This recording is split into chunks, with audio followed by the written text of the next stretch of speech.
Okay, வணக்கம் மாணவர்களே. நம்ம தமிழ் புதிய பாடத்திட்டம் அடிப்படையில் இலக்கண வகுப்பு பார்த்துட்ருக்கோம். அந்த அடிப்படையில் இன்னைக்கு நம்ம பார்க்கக்கூடிய வகுப்பு அலகு 1ல் கொடுக்கப்பட்டிருக்கக்கூடிய வினா எழுத்துக்கள். இந்த டாபிக் தான் பார்க்க போகிறோம். ஓகேங்களா?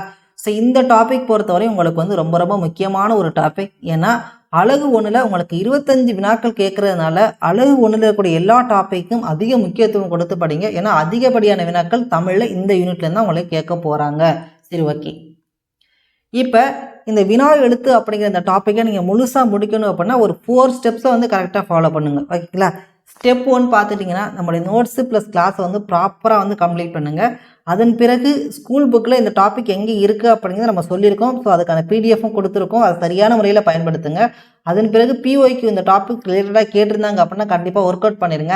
Maximum number of test work out பண்ணுங்கள். இது 4ஐயும் ப்ராப்பராக பண்ணிங்கனாவே நீங்கள் இந்த டாப்பிக்கில் முழு மதிப்பெண்ணை பெற்றலாம். இது 4ஐயும் ப்ராப்பராக நம்ம பேட்சில் கொடுத்துட்ருக்கோம். சரியான முறையில் பயன்படுத்திக்கோங்க. ஓகேங்களா?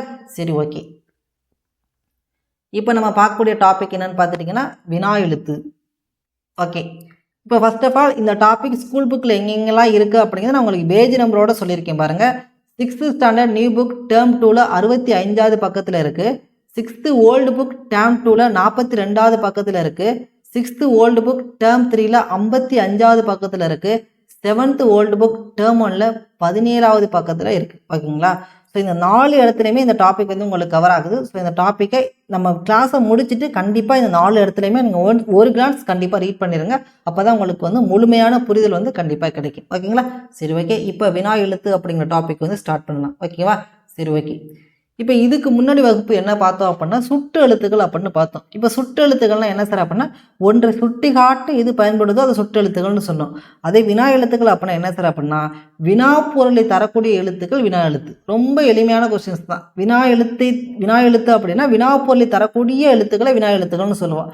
இதில் சில எழுத்துக்கள் என்ன செய்யுமா சொல்லோட முதல்ல வரும். ஓகேங்களா? சில வினா எழுத்துக்கள் சொல்லோட இறுதியில் வரும். ஒரே ஒரு வினா எழுத்து மட்டும் சொல்லோட முதல்லையும் வரும் இறுதியிலையும் வரும். அது என்னன்னு பார்க்கலாம். ஓகேங்களா? இவ்வளோதான் சார். இப்போ வினா எழுத்து அப்படின்னா வினா பொருளை தரக்கூடிய எழுத்துக்களை வினா எழுத்துன்னு சொல்லுவோம். சில வினா எழுத்துக்கள் சொல்லின் முதலில் வரும், சில வினா எழுத்துக்கள் சொல்லின் இறுதியில் வரும், ஒரே ஒரு வினா எழுத்து மட்டும் சொல்லின் முதலிலும் இறுதியிலும் வரும். இவ்வளோதான் சார் வினா எழுத்து. இப்போ எது சொல்லின் முதலில் வரும், எது சொல்லின் இறுதியில் வரும், எது முதலிலும் இறுதியிலும் வரும். ஓகேங்களா? இதை பார்த்துட வேண்டியதான். அடுத்து அகவினா புறவினா பார்த்துட்டோம்னா நமக்கு இந்த கான்செப்ட் உங்களுக்கு முடிஞ்சிடும். ஓகேங்களா? சரி, ஓகே. இப்போ மொழி முதலில் வரக்கூடிய வினா எழுத்துக்கள் எது சார் அப்படின்னா ஏ, யா, இது ரெண்டும் தான். ஓகேங்களா? ரெண்டுமே பாருங்கள். இதில் ஏ அப்படிங்கிறது குறில். ஓகேங்களா? யா அப்படிங்கிறது நெடில். ஏன்னா இதை கரெக்டாக நோட் பண்ணணும். ஏன்னா இங்கே தான் உங்களுக்கு ட்விஸ்ட் வச்சுருவாங்க. ரொம்ப ஈஸியான டாபிக் தான். மொழி முதலில் வருவேன்ட்டு யான்னு குறில் கொடுத்துட்டாங்கன்னா தப்பாயிரும். ஏன்னா என்னன்னு ஒரு வார்த்தை கேட்பாங்களா, கொஸ்டின் கேட்பாங்களா, இல்லை யான்னு கேட்பாங்களா? யான் அப்படிங்கிறது கரெக்டு. ஓகேங்களா? ஸோ அதை வச்சு நீங்கள் கெஸ் பண்ணிக்கோங்க. அப்போ மொழி முதலில் வரக்கூடிய வினா எழுத்து எது சார் அப்படின்னா ஏ, யா. இதற்கு உதாரணம் பாருங்கள். எங்கு, யாருக்கு. ஓகேங்களா? யான், இதெல்லாம் வரக்கூடியது உங்களுக்கு மொழி முதலில் வரக்கூடியது. இப்போ மொழி இறுதியில் வருபவை எது சார் அப்படின்னா ஆ, ஓ, இது ரெண்டுமே நெடில். ஓகேங்களா? நல்லா பாருங்கள், ரெண்டுமே உங்களுக்கு நெடில். ஓகேங்களா? அப்போ மொழி இறுதியில் வரக்கூடிய வினா எழுத்து 2 தான், ஆ, ஓ. உதாரணம் பாருங்கள். பேசலாமா, பேசலாமான்னு இதை பிரித்தோம் அப்படின்னா இம் ப்ளஸ் ஆன்னு பிரிப்போம் கடைசியில். அப்போ ஆ அப்படிங்கிற எழுத்து வந்திருக்கு. தெரியுமோ, அப்போ இதை பிரித்தோம் அப்படின்னா இம் ப்ளஸ் ஓன்னு பிரிப்போம். ஓகேங்களா? அப்போ ஓ அப்படிங்கிற எழுத்து கடைசியாக வந்திருக்கு. அப்போ மொழி இறுதியில் வரக்கூடிய வினா எழுத்து எது சார் அப்படின்னா ஆமாம், எது ஆவும் ஓவும் ரெண்டுமே நெடியில் வரணும். அப்போ மொழி முதல்லையும் இறுதியிலும் வரக்கூடிய ஒரு வினா எழுத்து இருக்குது சார். அது என்னன்னா ஏ. பாருங்களேன், இந்த ஏவை ஏன்னு கேட்கலாம். ஓகேங்களா? அதே மாதிரி நீதானே. அப்போ இதுவும் கொஸ்டினாக வருது, இதுவும் கொஸ்டினாக வருதா? அப்போ இங்கேயும் வருது, இங்கேயும் வருது. எங்கே சார் இங்கே ஏ இருக்குது அப்படின்னா இதை பிரிச்சிங்கன்னா இன் ப்ளஸ் ஏன்னு பிரியும். ஓகேங்களா? அப்போ மொழி முதலில் வரக்கூடிய வினா எழுத்து ஏ, யா. மொழி இறுதியில் வரக்கூடிய வினா எழுத்து ஆ, ஓ. மொழி முதல் மற்றும் இறுதியில் வரக்கூடிய வினா எழுத்து எது சார் அப்படின்னா ஏ. ஓகேங்களா? 5 வினா எழுத்து தான் தமிழில் மொத்தமாக இருக்குது. அது 5ஐயுமே பார்த்துக்கோங்க. ஓகேங்களா? சரி, அடுத்து ஒரு 2 டைப் இருக்குது சார். அது என்ன சார் அப்படின்னா அகவினா அப்படின்னு ஒரு டைப்பு, புறவினா அப்படின்னு ஒரு டைப்பு. எப்படி அகச்சுட்டு பார்த்தோமோ அதே மாதிரி தான், எப்படி புறச்சுட்டு பார்த்தோமோ அதே மாதிரி தான். இப்போ அகச்சுட்டுனா என்ன சார், ஒரு சுற்றெழுத்து சொல்லோட உள்ளிருந்தே பொருள் தரணும். அந்த சுற்றெழுத்தை நீக்கிட்டோம் அப்படின்னா அந்த சொல்லுக்கு பொருள் கிடைக்காது. அதே மாதிரி தான் இங்கேயும் வினா எழுத்தை நீக்கினால் அந்த பிற எழுத்துக்கள் வந்து பொருள் தராமல் இருந்துச்சுன்னா அது அகவினான்னு சொல்லுவோம். அதாவது ஒரு வினா எழுத்து சொல்லோட அகத்திலிருந்து பொருள் கொடுக்கணும். அந்த வினா எழுத்தை நீக்கிட்டோம் அப்படின்னா அந்த சொல் வந்து பொருள் தராது. அதை நம்ம அகவினான்னு சொல்லுவோம். இப்போ எடுத்துக்காட்டு எது, யார். இப்போ யாருன்னு இருக்குன்னு வச்சுக்கோங்களேன், இதில் யாவை எடுத்துட்டோம், அப்போ இரு மட்டும் பொருள் தருமா? தராது. ஓகேங்களா? ஸோ இது மாதிரி இருக்கக்கூடியதை நம்ம அகவினா அப்படின்னு சொல்லுவோம். அடுத்து புறவினா, அவ்வளோதான். அதே மாதிரி தான். எப்படி புறச்சுட்டு பார்த்தோம்? பிற எழுத்துக்களை நீக்கி பிற எழுத்துக்கள் பொருள் தரும். எப்போ? ஆமாம், அந்த வினா எழுத்தை நீக்கினாலும் பிற எழுத்துக்கள் பொருள் தந்துச்சு அப்படின்னா அதை நம்ம என்ன சொல்லுவோம் அப்படின்னா புறவினா அப்படின்னு சொல்லுவோம். இதற்கு உதாரணம் பாருங்கள், அவனா, இவனா. இப்போ இதில் பாருங்களேன், அவனா, இவனா. இதில் அவனா அப்படிங்கிறதுல எது சார் வினா எழுத்து இருக்குது? ஆ வந்து வினா எழுத்தா இருக்குது. அவனா, இப்போ இன் ப்ளஸ் ஆ. அப்போ இந்த வினா எழுத்தை நான் ஆவை எடுத்துட்டோம் அப்படின்னா அவன்னு கிடைக்கும். ஓகேங்களா? இவனா, வினா எழுத்தை நான் ஆவை எடுத்துட்டோம்னா இவன்னு வரும். அப்போ பொருள் தரக்கூடிய சொல்லாக வந்துருச்சு. ஓகேங்களா? அப்போ வினா எழுத்துக்களை நீக்கினாலும் பிற எழுத்துக்கள் பொருள் தந்துச்சுன்னா அதை நம்ம என்ன சொல்லுவோம் அப்படின்னா புறவினா அப்படின்னு சொல்லுவோம். ஓகேங்களா? இவ்வளோதான் சார், ரொம்ப ஈஸி. இப்போ வினா எழுத்தை பொறுத்தவரையும் ஒரு 5 கான்செப்ட் தான் ஞாபகம் வச்சுக்க போகிறீங்க. ஃபஸ்ட்டு வினா எழுத்து அப்படின்னா வினா பொருளை தரக்கூடிய எழுத்து வினா எழுத்து. சில சொற்கள் சொல்லின் முறையில் வரும், சில வினா எழுத்துக்கள் வந்து சொல்லோட இறுதியில் வரும். ஒரே ஒரு வினா எழுத்து மட்டும் சொல்லின் முதலில் மற்றும் இறுதியில் வரும். மொழி முதல்ல வரக்கூடிய எது சார் அப்படின்னா ஏ குறியில் வரணும், யா நெடியில் வரணும். மொழி இறுதியில் வரக்கூடியது ஓ, ஆ ரெண்டுமே வந்து நெடியில் வரணும். மொழி முதல் மற்றும் இறுதியில் வரக்கூடியது ஏ அப்படிங்கிறது நெடியில் வரணும். ஓகேங்களா? இதே ஏ அப்படின்னு குறியில் வந்துச்சுன்னா அது மொழி முதல்ல மட்டும்தான் வரும். இதை வந்து கிளியராக நோட் பண்ணணும். ஓகேங்களா? அதன் பிறகு பார்த்துக்கிட்டிங்க அப்படின்னா அகவினா புறவினான்னு ரெண்டாக பிரிப்போம். வினா எழுத்தை நீக்கினாலும் பிற எழுத்துக்கள் பொருள் தராமல் இருந்துச்சு அப்படின்னா அது அகவினா. வினா எழுத்தை நீக்கினாலும் பிற எழுத்துக்கள் பொருள் தந்துச்சுன்னா அது புறவினா. ஸோ இவ்வளோ தான் சார். ஓகேங்களா? சரி, இது சம்மந்தப்பட்டு மற்ற பள்ளி புத்தகங்களை என்ன கொடுத்துருக்காங்க அப்படிங்கிறத ஒரு கிளான்ஸ் வந்து பார்த்துடலாம். ஓகேங்களா? சரி, ஓகே. இப்போ பாருங்களேன், 6th ஓல்டு புக்கில் என்ன கொடுத்துருக்காங்கன்னு பாருங்கள். அவன் செய்தான், அவனா செய்தான். 2 தொடர்களுக்கும் என்ன வேறுபாடு? முதல் தொடர் ஒரு செய்தி மட்டுமே, இரண்டாவது தொடர் ஒரு வினாவை எழுப்புகிறது. அப்போ இங்கே பாருங்கள், அவன் செய்தான், அவனா செய்தான். இப்போ ரெண்டுக்கு என்ன டிஃப்ரெண்ட்? முதல் அந்த அவன் செய்தான் அப்படிங்கிறது ஒரு செய்தி, ரெண்டாவது அவனா செய்தான் அப்படிங்கிறது ஒரு வினா தொடராக மாறினுச்சு. இதற்கு காரணம் என்ன? செய்தியை வினா ஆக்கிய அந்த எழுத்து எது சார் அப்படின்னா ஆ. ஓகேங்களா? நாம் ஏராளமான கேள்விகளை கேட்க ஆ உதவுகிறது. நீயா நானா, இன்று பள்ளி விடுமுறையா. வினா எழுப்புவதற்கு வேறு சில எழுத்துக்களும் உள்ளன. ஏ, யா, யா, ஓ இதெல்லாம் வினா எழுத்துக்கள் நம்ம பார்த்துட்டோம். விடை என்ன, ஏன் வந்தா, யார் எங்கே, நீயோ செய்தாய், இதெல்லாம் வந்து நம்ம ஆல்ரெடி பார்த்ததா. ஜஸ்ட்டு நீங்கள் பார்த்தாலே உங்களுக்கு புரியும். இந்த இடத்துல ஒரே ஒரு சின்ன விஷயத்தை மட்டும் நோட் பண்ணிக்கோங்க. இப்போ இந்த ஏ எழுத்து இருக்கு இல்லையா, இந்த ஏ எழுத்து அப்படிங்கிறது சொல்லோட முதல்லே வரும், கடைசியிலே வரக்கூடிய வினா எழுத்துன்னு பார்த்தோம்.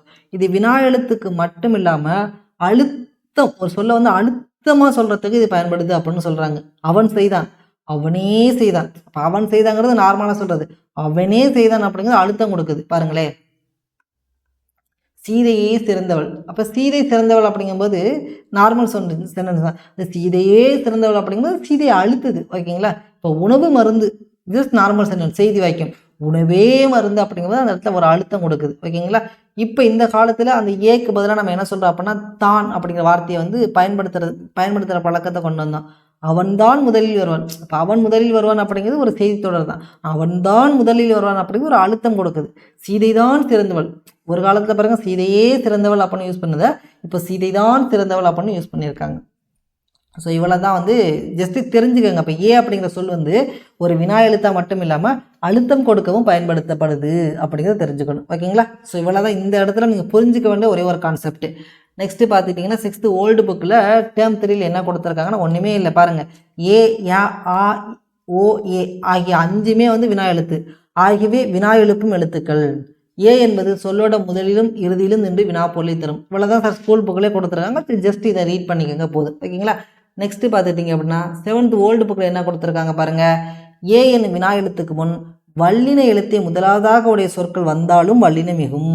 பாருங்கள், ஏ அப்படிங்கிற எழுத்தை தொடர்ந்து கூ அப்படிங்கிறது, இப்போ சட்டை பார்ப்போம். சட்டை அப்படிங்கிறது ஒரு வல்லின மிகுன்னு சொல்லுதான். ஓகேங்களா? ஒரு வல்லின சொல்லுதான், கசட தபர. அப்போ சா வந்து சொல் வந்துருச்சு இல்லையா? இப்படி வந்துச்சு அப்படின்னா அதை தொடர்ந்து என்ன சார் செய்யுமா, வல்லின மிகும் அப்படின்னு சொல்கிறாங்க. அப்போ இது மாதிரி உங்கள்கிட்ட கொஸ்டின்ஸ் கேட்கலாம். அப்போ ஏ என்ன வினா எழுத்துக்கு முன் வல்லின எழுத்தை முதலாவதாக உடைய சொற்கள் வரும்போது வல்லினம் மிகுமா மிகாதா அப்படின்னு உங்களுக்கு ஒரு ஸ்டேட்மெண்ட் சொல்லணும்னு கேட்கலாம். அப்போ மிகும் அப்படிங்கிறது ஆன்சர். இதே தான் சுட்டெழுத்துக்களுக்கும் அந்த ஆ இ உ அதை தொடர்ந்து வல்லின எழுத்தை முதலாவதாக உடைய எழுத்துக்கள் வரும்போது வல்லின மிகும். அங்கேயும் பார்த்தோம் இங்கேயும் பார்க்கணும், ரெண்டுக்குமே ஒரு ஒற்றுமை இருக்குது. இது ரெண்டையும் பார்த்துட்டிங்கன்னா உங்களுக்கு புரிஞ்சிடும். ஓகேங்களா? ஓகே, இப்போ அவ்வளோதான் சார் வந்து வினா எழுத்து. இப்போ வினா எழுத்தை பொறுத்தவரை நம்ம என்னென்னலாம் பார்த்தோம்? ஃபஸ்ட்டு வினா எழுத்துனா என்ன அப்படின்னு பார்த்தோம். வினா எழுத்துனா என்ன சார்? வினா பொருளை தரக்கூடிய எழுத்து வினா எழுத்து. அதில் சில எழுத்துக்கள் சொல்லோட முதல்ல வரும், சில எழுத்துக்கள் சொல்லோட இறுதியில் வரும், ஒரே ஒரு எழுத்து மட்டும் சொல்லோட முதல் மற்றும் இறுதியில் வரும் அப்படின்னு பார்த்தோம். இப்போ சொல்லோட முதலில் வரக்கூடிய எழுத்து எது சார்? ஏ யா. ஓகேங்களா? இதில் யா ஏ அப்படிங்கிறது குறில். அடுத்து சொல்லோட இறுதியில் வரக்கூடியது எது சார்? ஆ ஓ, ரெண்டுமே நெடில். அடுத்து சொல்லோட முதல் மற்றும் இறுதியில் வரக்கூடியது ஏ அப்படிங்கிறது பார்த்தோம். அடுத்து அகவினா புறவினா அப்படின்னு பார்த்தோம். அகவினா அப்படிங்கிறது அந்த வினா எழுத்து சொல்லோட உள்ளேருந்து பொருள் தரணும். அதாவது வினா எழுத்தை நீக்கிட்டோம்னா அந்த சொல்லுக்கு வந்து பொருள் கிடைக்காது. உதாரணத்துக்கு யார் பார்த்தோம். இதெல்லாம் தான் அகவினா. ஓகேங்களா? 5ஆவதாக பார்த்தது அகவினானா என்னன்னு பார்த்தோம். அடுத்து 6ஆவது என்ன பார்த்தோம் அப்படின்னா புறவினா அப்படின்னா என்னன்னு பார்த்தோம். அதாவது அந்த வினா எழுத்தை நீக்கினாலும் அந்த சொல்லுக்கு வந்து பொருள் கிடைக்கணும். இப்போ உதாரணத்துக்கு என்ன பார்த்தோம்? அவனா பார்த்தோம்னா அவனா இவனா அந்த மாதிரி சொல்லலாம் வந்து புறவினாக்கு வந்து எக்ஸாம்பிள். ஓகேங்களா? நெக்ஸ்ட் என்ன சார் பார்த்தோம் அப்படின்னா நெக்ஸ்ட் ஒரு சின்னோண்டு கான்செப்ட் வந்து அந்த ஏ அதாவது வல்லின எழுத்தை தொடர்ந்து. ஓகேங்களா சார்? இந்த வினா எழுத்தில் ஏ என்ன வினா எழுத்து எல்லாம் கிடையாது. ஏ அப்படிங்கிற வினா எழுத்துக்கு முன் வல்லின எழுத்தை முதலாவதாக உடைய சொற்கள் வந்தாலும் எது சார் மிகும்? வல்லின வந்து மிகும் அப்படிங்கிறது சொல்லியிருக்காங்க. ஓகேங்களா? ஸோ இதெல்லாம் வந்து நீங்கள் ரொம்ப ரொம்ப முக்கியமாக ஞாபகம் வச்சுக்க வேண்டியது ரொம்ப ரொம்ப முக்கியம். ஏன்னா இந்த டாபிக் வந்து உங்களுக்கு வந்து பள்ளி புத்தகத்தில் ஈஸியாக கொடுத்துருக்காங்க. ஆனால் சின்ன சின்ன ட்விஸ்ட் வைக்கலாம். இப்போ எந்த வினா எழுத்தை தொடர்ந்துன்னு கொடுத்துருவாங்க. ஏ கொடுக்கலாம், ஏ கொடுக்கலாம், ஓ கொடுக்கலாம், ஆ கொடுக்கலாம். அப்போ நம்ம கரெக்டாக ஏன்னு தெரிஞ்சால் மட்டும்தான் அதுக்கான ஆன்சர் பண்ண முடியும். ஸோ அதனால் டீப்பாக வந்து படிச்சுக்கோங்க. ஓகேங்களா? ஸோ இதோட இந்த டாபிக் வந்து முடிஞ்சிருச்சு. இப்போ அடுத்த டாபிக் வந்து இதோட தொடர்ச்சியாக அடுத்த டாபிக் ஒன்று இருக்குது. அது என்ன சார் அப்படின்னா இனவெழுத்து அப்படின்னு. ஓகேங்களா? ஸோ அதையும் பார்த்துட்டோம் அப்படின்னா நமக்கு இந்த டாபிக் வந்து முழுசாக முடிஞ்சிடும். ஸோ அடுத்த வீடியோவில் அந்த டாபிக் நம்ம பார்க்கலாம். ஓகே, நன்றி.